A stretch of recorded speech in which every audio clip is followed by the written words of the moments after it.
Good evening, everyone, and welcome to the Arena 246, the 2021 Barbados Athletes Commission Forum.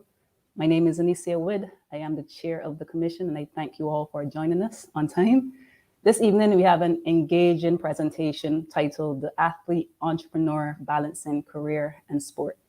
And this presentation will be delivered by a person I'm sure many of you are familiar with, Miss Akilah Jones, a 2016 Olympian. Akilah represented us, Team Barbados, in the heptathlon at the Olympics. She is a national long jump, high jump, and heptathlon record holder, and also HFET ambassador. In addition to being a full-time professional athlete, she is also an entrepreneur. She is the owner and the creative director of Edge by Echelon, a small and emerging fashion accessory company. So not to give too much away, I'm going to stop here and let Akilah tell her story, share her experiences, and journey with us as she continues to navigate balancing career and sport. So Akilah, it seems she's having a bit of technical difficulties. Her screen is a bit dark right now. I'll just give her a second to figure it out. Akilah, can you hear me? Okay, I'm going to give her a second to rejoin. But just to give you guys a little bit of background, the Arena 246 is a week of activities, a drive or initiative, I should say, by the Barbados Athletes Commission in partnership with the National Olympic Academy of Barbados. And we do hope you could tune in not only today, but Monday, Tuesday, Wednesday, Thursday, and Friday. We have exciting sessions and engaging presentations for you all. So with that being said, I'm going to get to Akilah. She's here with us again. There she Hi, is. Alicia. I'm sorry for the technical difficulties. That was a lovely introduction that you did for me. And in addition to what you've already stated, I am a Pan Am Games bronze medalist, NCAA record holder, and champion in the indoor high jump. Curved gold medalist, most recent title, creative director of Edge by Echelon, which you have already stated is an emerging business that specializes in making handmade accessories and for every occasion, for every person, male or female. So thank you. And today I am very excited to be talking about how I balance career and sport with everyone. So whoever is listening out there, thank you for tuning in, and we're going to jump right into it. Today's agenda is going to be, I'm going to point out some key factors about how I handle and balance sport and career. And then I'm going to give you a little history about, how I started my business. At the end, we're going to do questions and discussion. And then at the end, we're going to do a giveaway. So stay tuned to the end for that giveaway.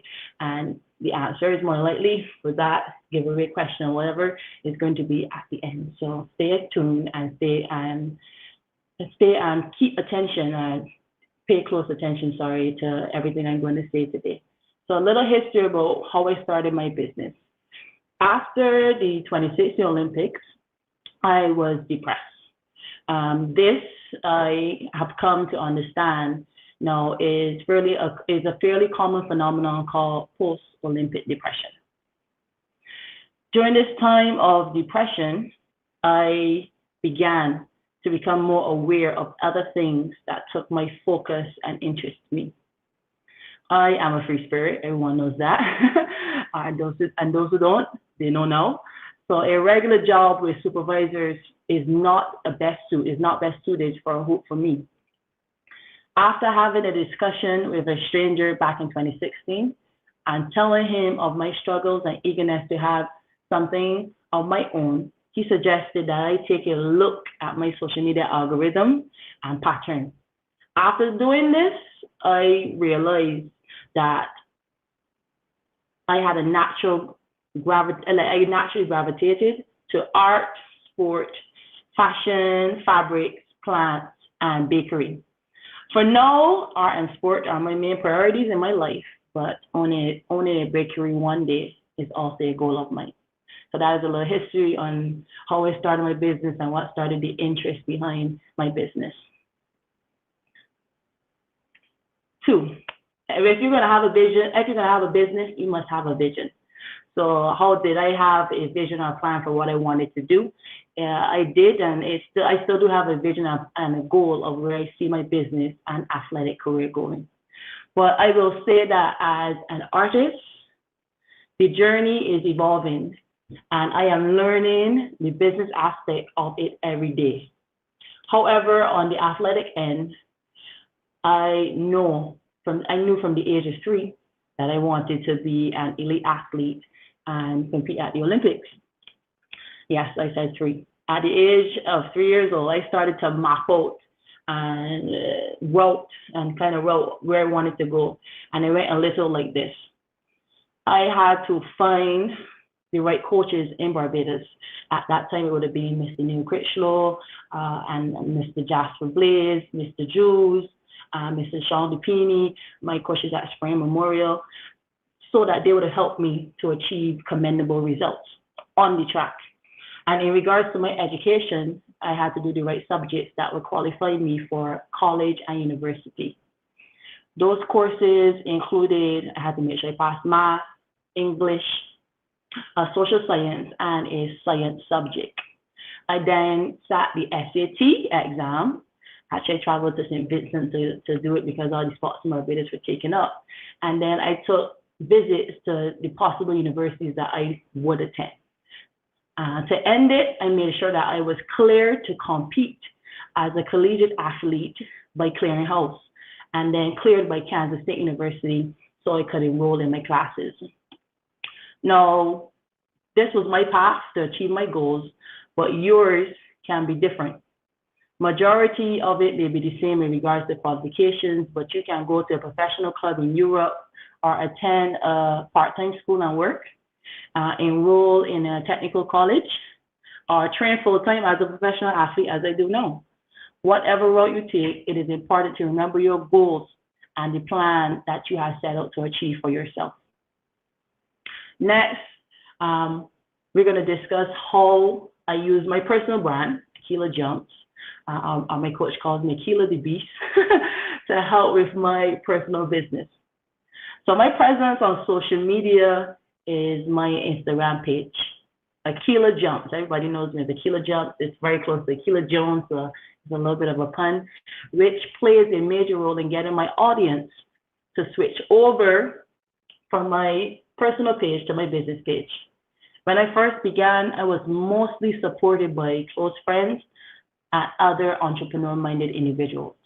However, now that I reside in Atlanta, ATL for others, networking is also an important avenue. I know I am my brand, so I consciously try to incorporate one of my pieces in my everyday look. I am already fairly well known as an athlete, but when I'm out and a conversation is started, I speak about my artistic work. And you will see my art behind me. And I wear my own earrings because immediately when I have a conversation with some person and I can point out that I make my own earrings, I paint in my hat, it immediately highlights other aspects of me outside of sports. And it is often another facet of my life which the person I'm speaking with can support.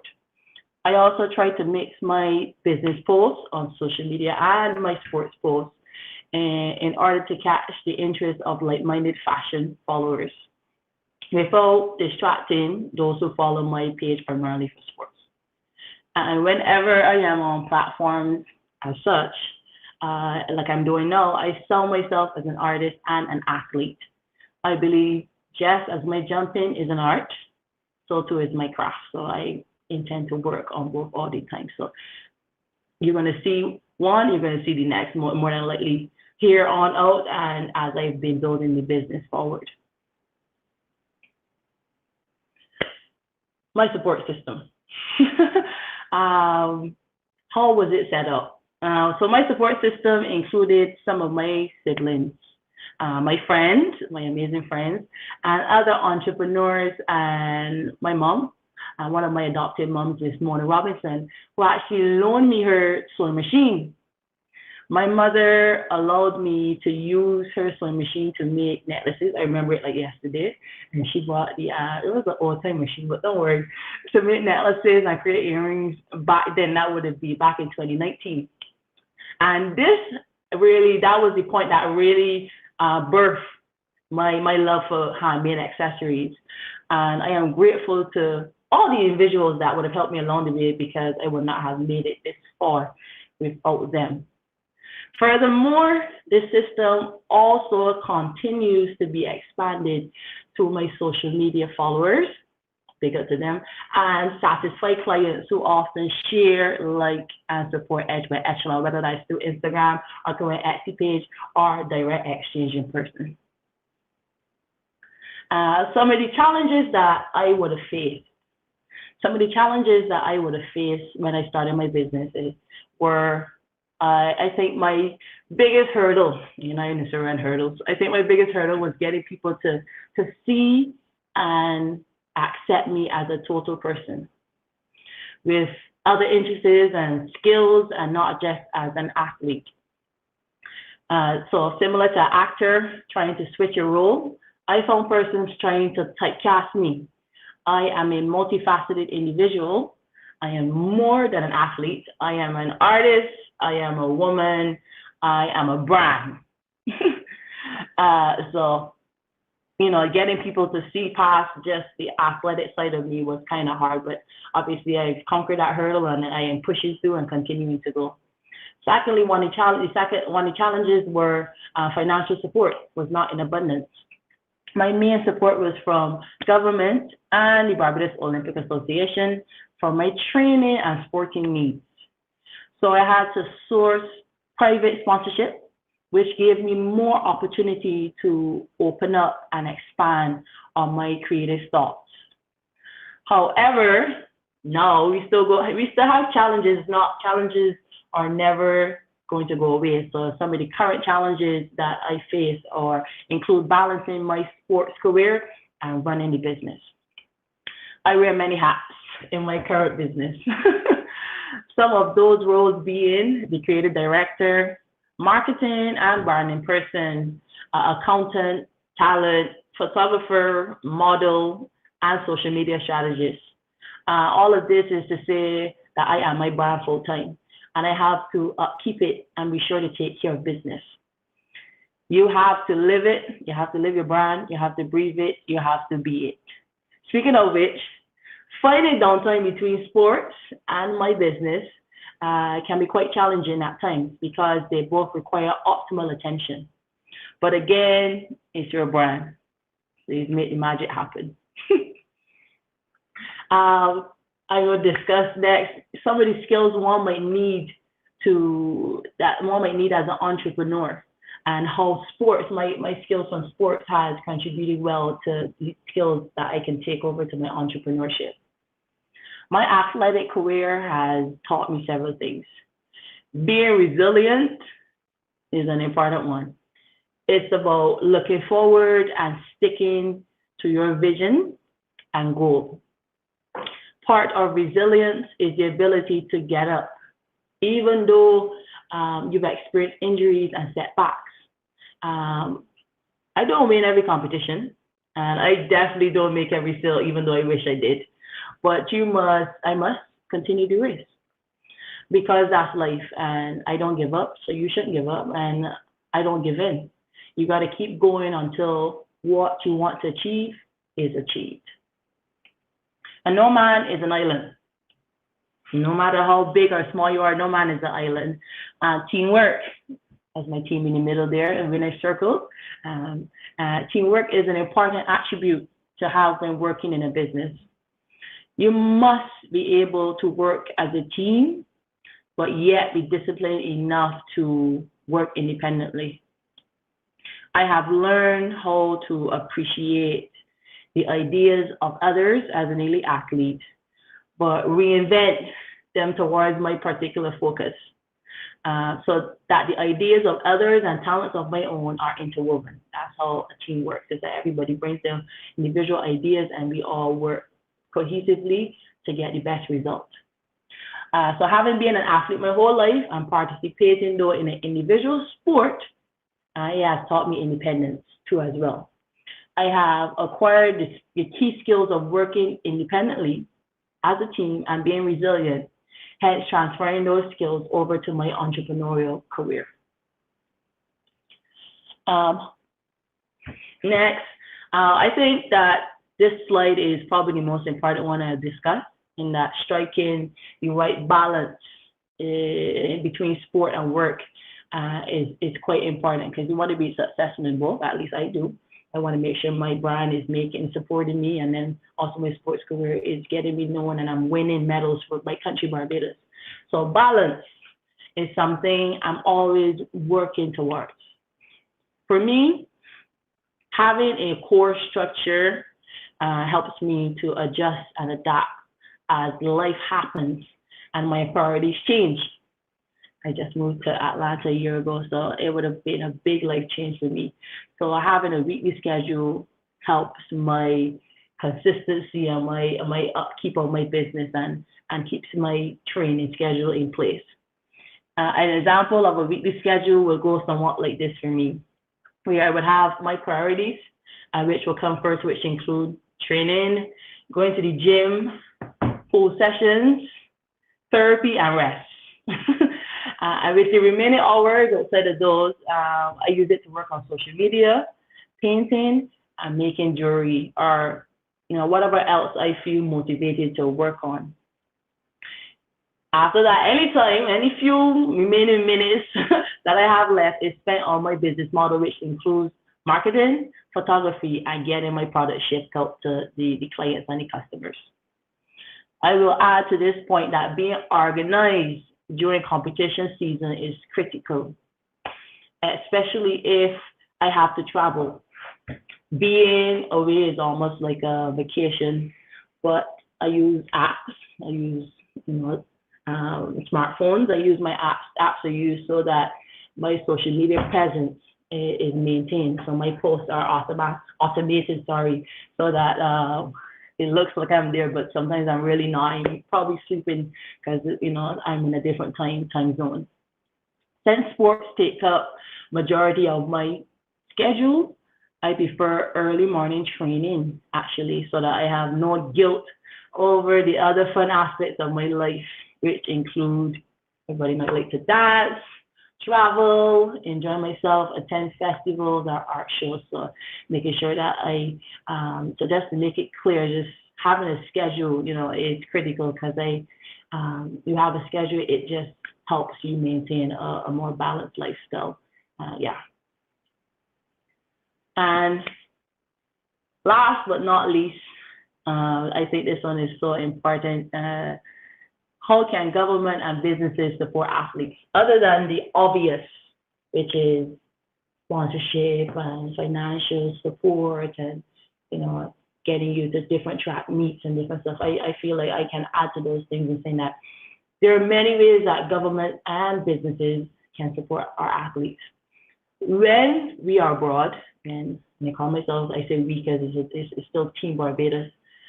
When we are abroad training and representing our country, we are essentially national representatives. Government, I believe, may help in the form of offering resources through the offices of ambassadorship. This can come in the form of accommodation. So if you're in a foreign country, letting that foreign ambassador for Barbados help you with accommodation, help you find training bases, medical care, providing food or vitamin packages when you get there, getting to and from training facilities, or providing information related to available opportunities for educational or personal growth. Businesses, on the other hand, may see it as an additional benefit to hire athletes, and use the skills we acquired from sports as great business tools. Elite athletes are exceptional at working within challenge settings, being resourceful, leading a team, working as a team player, and seeing a plan through. I believe these are some if not most of the skills needed to create a thriving and successful business. I leave you now, and I know that was short and quick, and I hope that you learned a lot of stuff from that. And leave you now with one of my favorite lines, which states, "There is no limit, only discovery." I live by that, and I continue to be driven by this line, this phrase. So I hope you guys enjoyed a small presentation that I made for you. And we're going to take questions now, and we're going to have the floor open up to questions. So send your questions in the chat via YouTube or via Facebook, and we will answer. I will answer as best as I can. Yes, Akilah, short and sweet, and I think it was insightful. But I'll get the ball rolling so persons can gather themselves and get the questions ready if they have any. But, you know, over the last 2 years, it has been a really difficult time for a lot of athletes, not just athletes, but people in general. And I'm sure you probably faced your fair share of challenges during the pandemic. Like, what did you do to stay motivated on and off the track, considering that, you know, you're a full-time athlete and also a full-time business owner? So what motivated you? What did you do? So I would say that my motivation came a lot from me wanting to continue learning, because I'm very young in my entrepreneurial career. So getting on YouTube and watching other persons making jewelry, I would say, like, looking into the different products that I'm making, like finding the best materials. I really had to watch a lot of YouTube tutorials and YouTube videos about, you know, like the longevity of the materials that you're making with. So I wanted to give persons the best possible product. So I used a lot of my time during the pandemic to look up those things. And just, you know, being around persons that actually, you know, within the pandemic, not being able to go and source materials, you became a lot more resourceful. Mm-hmm. And I actually spent a lot of time reflecting. It calmed my mind a lot to produce better and better, more quality and lasting products from my brand. It was a hard time, I would not lie, because financially we're not getting a lot of sales. But I realized that everybody was going through the same thing. So I had to, you know, stay the course like everybody else. Yeah. And I'm glad that I did, because there were moments you want to give up, I'm gonna lie. But I stayed the course, and I am glad that I did, because on the other side of it was a bunch of people waiting for me to continue sharing my creative side. You have supportive fans. So we have a couple questions coming in. Here we have Desiree Critchlow. She said, "I heard a lot about training and your business. What does Akilah do for fun?" Akilah likes to go and dance. I love attending art shows, as I said. And I just like to interact with people. I go to the High Museum of Art here a lot in Atlanta. I go to botanical gardens because I love plants. I just love to get out. Sometimes I will go thrifting. Thrifting. I love thrifting because I am very, like, I love a bargain. Oh, thrifting, okay. And then travel. I love to travel. And I just spend time reflecting and building. You know, I always want more for myself. I know I'm not in a place where I can sustain myself alone. I am still working definitely with the Barbados Athletes Association to get to my dreams and my goals. But I'm always thinking about how can I get on my own feet? How can I you know, assist myself where they're assisting me? And, you know, there are a lot of athletes who are probably in the same position as you. They want to push their brand as well as start a business. What advice could you possibly give athletes looking to start a career outside of their active sporting career? Start. Just start. You know, that's legit the first advice I would ever give to anybody that, you know, is in the light of sports but want to be an entrepreneur. Start. You're going to have struggles that people might only see in one light, but you start. And I know, and the reason I say to start is because eventually you're going to have to transition from sport to career. So the earlier you do this, the easier your transition is when you retire. And the platform that you would have built as an athlete, that brand you would have built, you use that to sway people into, okay, this is what I'm doing. You see a lot of athletes like Serena Williams. She's pushing her brand even while being active on the court. And you see other persons as well. You know, they're pushing that brand because they know there's going to come a time that they're going to have to retire, and they don't want to start from scratch. Right. Because, you know, when you walk into a business place, they're like, what's your experience? You know, and you don't, as an athlete, you really don't have experience off the track. So begin walking indoors and volunteering. Mm-hmm. Begin sourcing your own materials and start making whatever you want to make. Whatever your entrepreneur adventure is or creative site or whatever it is, start it now. It is not too early. And it's never too late. I'm not saying it's too late, but I'm saying like the earlier you start, the better you acquire those skills, and the quicker you acquire those skills that would teach you how to balance it and then also transition into career after sport. And I think you made a very good point. Yesterday in the session, we had the panel discussion with Andrea Blackett, Shane DeFreitas, and Terrence Haynes. And Andrea mentioned, you know, when you're an elite athlete for a long time, your experience is on the track, but you build so many different skills, you know, the discipline, the dedication. But, you know, when you compare yourself to a regular student outside of college, they have all of these years of experience, maybe volunteering or doing internships with different businesses. So, you know, it kind of sets athletes back a bit, but we have to be aware that we have these skills. Like when you look at job descriptions, they answer all the skills that we possess as athletes, right? But as you said, you want to, when you have the time, if you have the time, find something that interests you. You mentioned self-discovery, like what are you interested in? What are your passions? That actually helps along the way for you then to integrate yourself into an area that, you know, could be a possible career after sport. So just start getting involved is very important. Yeah, and I agree with that because and I remember Andrew mentioning yesterday, networking is important. You're around all of these athletes from all around the world.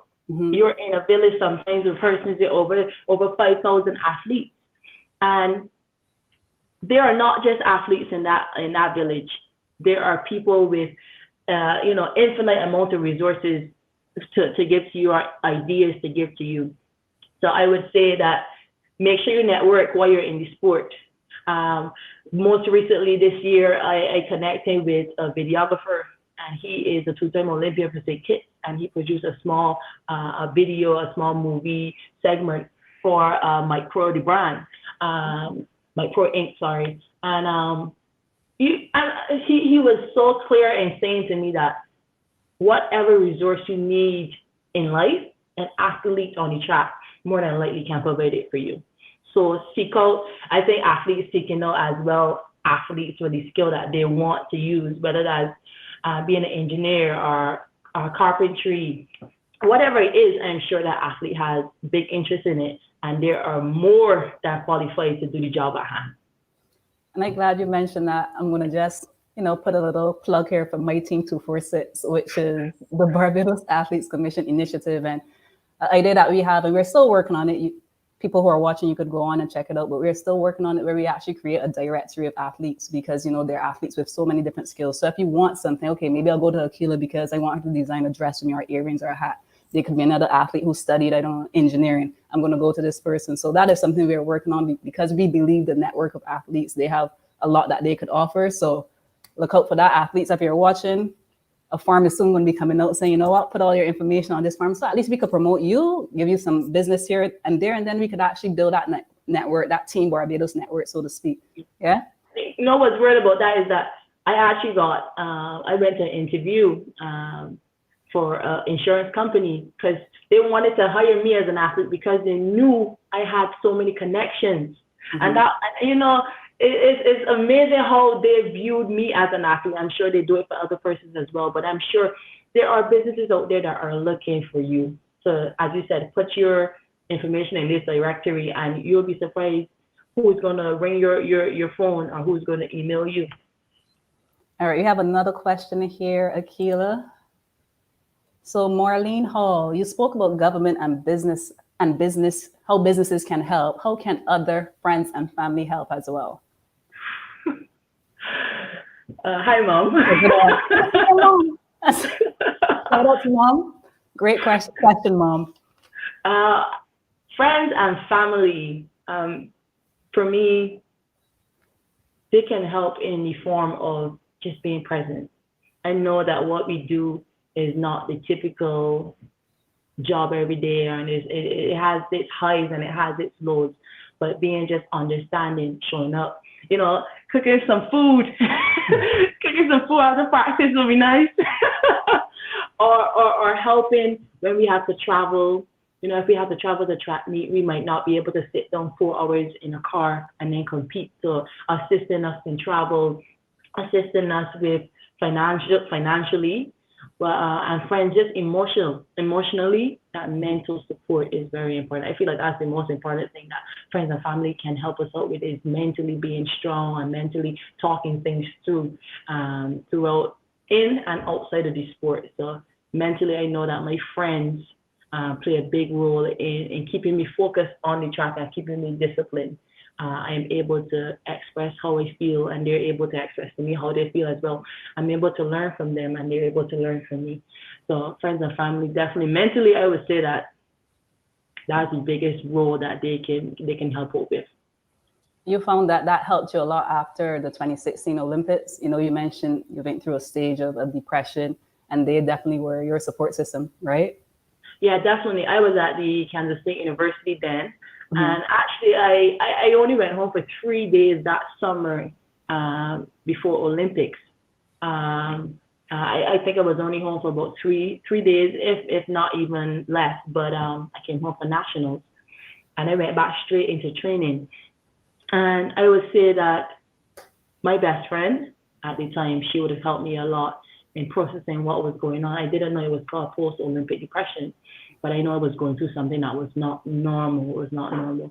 And then I went to school for 2 weeks. I got back to school for 2 weeks, and I said, I got to go home. I got to go home.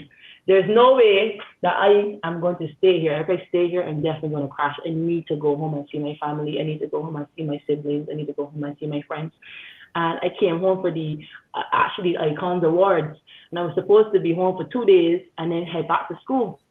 And when I woke up that Sunday morning to go back, I said, Mom, I ain't leaving. I ain't leaving. And so I stayed another week at home. I went back to school, and after about 2 weeks, I realized I was still going through the same struggle. And I said, you know what? In another 2 weeks or so, I go back home. Mm-hmm. So actually, that semester after Olympics, I went home about 3 times because I just mentally couldn't handle it. So my family and my friends played a big role, especially going through that depression. And I don't know if my mom we didn't define it as, post-Olympic depression. We definitely know that something was not the same after we came back from the games. So just to follow, I'm just buying a little time until persons ask the question, but just to follow that up, how about those persons? Mental health is being highlighted even more. You see it with the top of the top athletes, and obviously it's been happening. It doesn't matter which stage or which level you're at. But how about those who don't have the resources or the financial support to travel like how you did? That was your space, going home, seeing your mom, being with your family. But there are others who are abroad, whether they're at school, and they can't travel back and forth as often as you probably would have in the past. What other ways could you suggest to help them to deal with the struggles that they might be going through? Well, I would make 2 points. I say, one, there are available resources at your university or college that you're at, or your community center or something. You call up the hotline, and I'm sure that there's someone there that can help you through that process as well. And secondly, open up, be open with people about how you feel. More than likely, people already have read how you feel just by your, just by your, just, the way you're moving. So being open with persons around you, close persons around you. It could be a complete stranger and saying, when somebody's open up to you, say, hey, I don't have the capacity right now to take in what you're telling me. I think being open is very, very, very, very helpful to those that don't have the resources like I did to travel home. I know I was very open with my teachers as well in telling them that, hey, ma'am, I am not quite the same after coming back from these games. I was very open with my teachers, and my teachers were like, take as much time as you need to, if you need extra time to do your homework or your papers, get your papers done, or you need extra help with, tutoring to help you, finish these courses during this hard, tough semester, we're here to help you. So I believe that there's always resources around, even more so now, because this is 5 years later. I believe there are more than available resources to help persons who are going through mental health. Also, mentorship, athletes, mentoring athletes. I know two of my big mentors, Andrea and Oba. If I got a problem, I'm sure Oba would have been through that similar problem. I am quick to go and tell him, Oba, you're going through this. Or, and our Tia, I call Tia, because she's my teammate. And say, Tia, I'm going through this. And Tia's like, I'm going through this as well too. So we all discuss, openly what we are going through at the present moment. So for those that don't have the resources, like as you said, I did, reach out to those persons that are close around you. All right, Akilah, we have another question here from Itania Wiggins. How did you find your off-the-track passions, and how should athletes go about embracing theirs? How did I find my off-the-track passions? I found them naturally, honestly, through my social media algorithm. As I stated earlier, my IG would have provided me answers of what I naturally looked at, and anybody that is on social media will know that the more you look at something, the more IG kind of pushes you in that direction. And so they collect data about, they're always collecting data about the things that you naturally look at on these social media platforms, whether it's Facebook or your whatever you're Googling or whatever. They create an algorithm for you. So when I went back and looked at that, because at first I didn't know, and this stranger told me, go and look at your social media Explorer page, and it's going to tell you exactly what you naturally like. And I did that, and I realized that all the answers were there: sports, plants, arts, craft, fabrics, fashion, style, all those things were there. And I would encourage athletes who are going about to start, as I said before, but also just don't be afraid to walk into your new light, or to add something new to your chapter, add a new chapter to your book. Don't be afraid you're a multifaceted person. I believe all athletes are. And so don't be afraid to embrace all sides and all aspects of who you are. Good advice. You have a couple of shout outs here, Janelle. Thank you, Janelle. Go, Akilah. Your mom give you a shout out. Congrats, Akilah. Very proud. Shout out to mom. Feeling fussy. I have one from Miss Grateful Beck.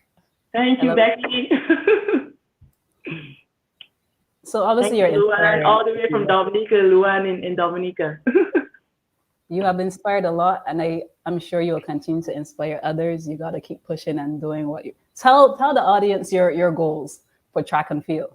You mentioned it to me before. Let them know. My goals for track and field are to be the best athlete first that I can be. So continue to jump further and further than I've jumped before, maintaining a healthy body and mind. Important. And also, in addition to all that, winning medals for Barbados, creating history for Barbados, and opening doors for women in sport and Caribbean athletes in sport, and making sure I share sport as a business, as a brand, more so than just the athletic side of it. So I want to win an Olympic medal for Barbados. I want to win a Commonwealth Games medal next year for Barbados. But I also just want to bring those who've supported me along with me as well, and make sure that I sustain myself even after track and field. So just a little snippet of what I want for myself. Big plans, big plans. Here we have another question. What do you do to make sure your business does not distract you from your career, your sport? That is a very good question. That is a very good question. I make sure that I have a schedule. I make sure, because I can go into, different galaxies when it comes to business. I can be all the way, to the left side of the spectrum. But I'm making sure that I have a schedule. That way I put what is important now in the present first. So having my training schedule first, and then making sure I put time aside to work on my business and to refuel my body and everything else as well. So having a schedule, that is literally how I stay in these I say in my zone, but also within to discipline myself. Yeah. Routine is important too, because I know when you come back from training, you're probably dead tired, but at the same time, you can't neglect your business because engagement is important. It's on social media. When you stop engaging the audience, they tend to drift off. So just having that schedule, that routine, and you mentioned being disciplined enough to say, you know what, I'm going to actually stick to my schedule after practice. I know, okay, this is my hour or my 2 hours to focus on my business. Like that is very important. I would also add that the two actually mesh together, my sports and my career, because when I am at the track, I am locked in and we're there to do a job. And as soon as I stop running on the track, as soon as I'm going home, I've locked off my brain to the sports. So when I get home, it's about I lock in recovery and refuel, but also I lock in, let's get creative. So they mesh so well because I am not like they always say, don't bring your work home. So I try not to bring my sports career too much into my house because I don't have trophies in where I live. I don't display my trophies and stuff. That's my job, and I'm very serious and disciplined at my job. But when I get home, I click on what makes me more joyful and happy and open, and that's my creative side.